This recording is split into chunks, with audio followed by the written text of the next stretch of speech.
la souris métamorphosée en fille. Une souris tomba du bec d'un chahuan, je ne l'eusse pas ramassé, mais un brahmin le fit, je le crois aisément. Chaque pays a sa pensée. La souris était fort froissée. De cette sorte de prochain nous nous soucions peu, mais le peuple brahmin le traite en frère. Ils ont en tête que notre âme, au sortir d'un roi, entre dans un ciron, ou dans telle autre bête qu'il plaît au sort, c'est là l'un des points de loi. Pythagore chez eux a puisé ce mystère.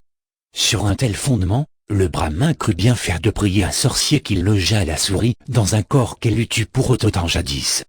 Le sorcier en fit une fille de l'âge de 15 ans, et elle est si gentille, que le fils de Priam pour elle aurait tenté plus encore qu'il ne fit pour la grecque beauté.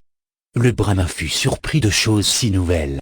Il dit à cet objet si doux, vous n'avez qu'à choisir, car chacun est jaloux de l'honneur d'être votre époux. En ce cas je donne, dit-elle, ma voix au plus puissant de tous. Soleil, s'écrie alors le brahmin à genoux, c'est toi qui seras notre gendre. Non, dit-il, ce nuage épais est plus puissant que moi, puisqu'il cache mes traits, je vous conseille de le prendre. Eh bien, dit le brahmin au nuage volant, es-tu né pour ma fille? Hélas. Non, car le vent me chasse à son plaisir de contrée en contrée, je n'entreprendrai point sur les droits de Borée. Le brahmin fâché s'écria, au vent donc, puisque vent y a, viens dans les bras de notre belle. Il accourait. Un mot en chemin l'arrêta. L'étoffe passant à celui-là, il le renvoie, et dit, j'aurai une querelle avec le rat. Et le fancer ce serait être fou, lui qui peut me percer. Au mot de rat, la demoiselle ouvrit l'oreille, il fut l'époux.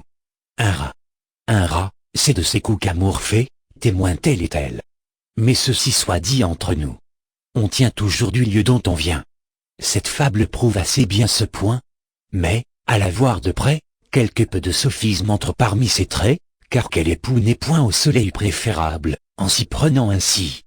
Dirais-je qu'un géant est moins fort qu'une puce? Elle le mord pourtant. Le rat devait aussi renvoyer, pour bien faire, la belle au chat, le chat au chien, le chien au loup.